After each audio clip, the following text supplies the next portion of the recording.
It looks like a Leica, but it's not a Leica. It's a Leica lens on a Fuji camera body, the X-E5. I know a ton of people out there are either going to agree with me, but a lot are going to hate this video or something about it, because I have love for both Fuji and Leica, and it seems like a lot of people out there, if you love one, you got to hate the other. I completely disagree. I'm going to tell you about some things I loved about this setup, a few things that I dislike about it. We're going to talk about the lens. We're going to talk about the camera. We're going to talk about Fuji and Leica. So let's get into it. This Fuji X-E5 with this Summilux lens on it feels a lot like my M-EV1, and I'm not exaggerating at all. I think Fuji's implemented a few features like the split image that would just work so well on the Leica M-EV1. I've had people ask me in the comments, do you even own a Leica lens? Why do you always shoot these cheap Chinese lenses? Well, for one, I've had this lens here for almost 3 years and I've never done a dedicated video on it. I show it on my cameras from time to time. I've shot with this lens tons, but to be completely honest, I've never got one image that I felt was worth sharing on this channel. I've gotten images I love out of Artist Lab, 7 Artisans, Light Lens Lab, Mandler, TT Artisan, Typoc, you name it. Yet all the shooting I've done with this very expensive Leica lens, look, it's me, it's not the lens. The lens is built great. The quality is fantastic. The optics are fantastic as well. I've just never managed to get any shots that I enjoy with this lens. I've used it in New York trying to shoot street for days on end. I come home thinking I got a lot of wonderful images. I shot it at f8, f11 just to be safe with my focusing. I've shot it wide open. Nothing, not one image that I can recall off the top of my head that makes me love this lens. So do I love the lens because of its price, because it's Leica? I'm just really not sure. I think it's one of the most beautiful lenses. Anytime I put this on any camera, I just think, wow, it's gorgeous. And I know that's not a reason to buy a lens, but for me, a lot of the enjoyment is just having the camera in your hand, the beautiful camera, the lens, the way it's built, the way it's machined, the way it's put together. And I think if you're a Fuji shooter or a Leica shooter, you know exactly what I'm talking about.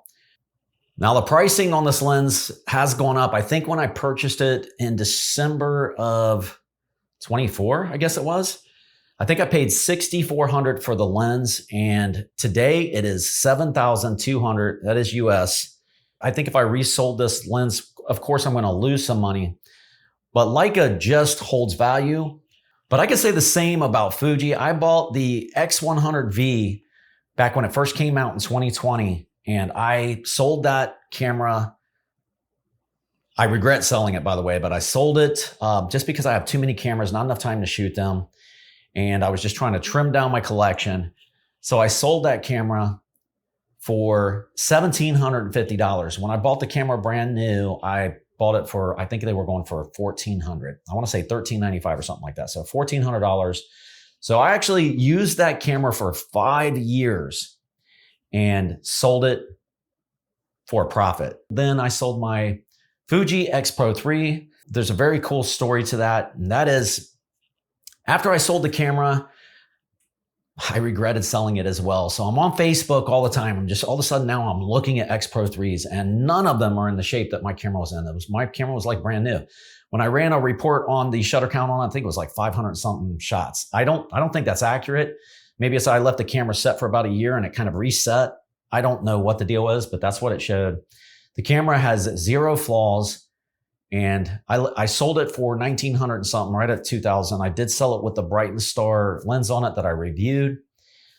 Yeah, so I started longing for that camera again. I get on Facebook randomly one time. I look at an X Pro 3. He had a couple lenses he was selling with this camera for, and he was asking $2,600. And I just thought, man, I wish I would not have sold my X Pro 3. If only I could have it back.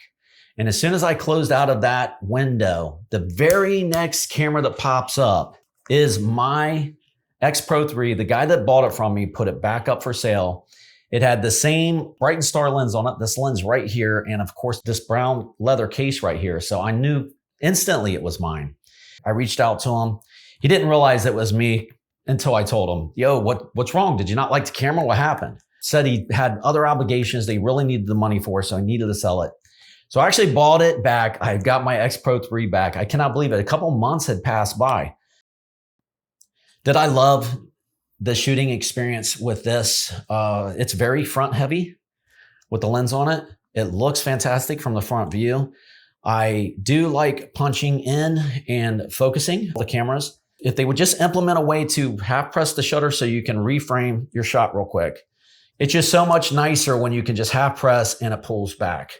So that's one area I think that with the firmware update, maybe I'm wrong. Fuji's menu is freaking confusing. There's tons of things in there. I have no clue what they are.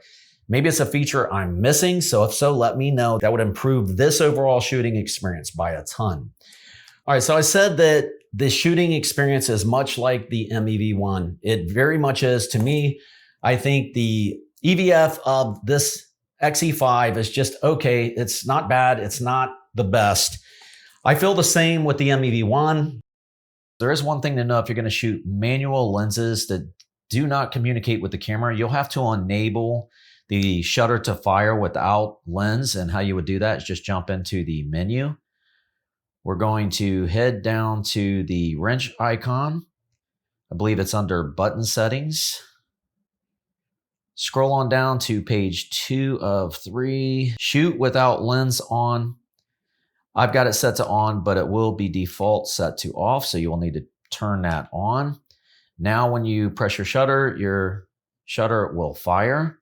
Now here's a couple features that Fuji has that I wish was on the Leica MEV1, and that is if you long press, you'll see we have a digital split image. Long press again, we have a digital micro prism. Long press again, we do have focus peaking. The Leica, of course, has focus peaking. And then you can also turn these off. Let me show you real quick the digital split image. Let me go ahead and defocus the lens. And you can see just like the old film cameras from back in the day with the split image on it.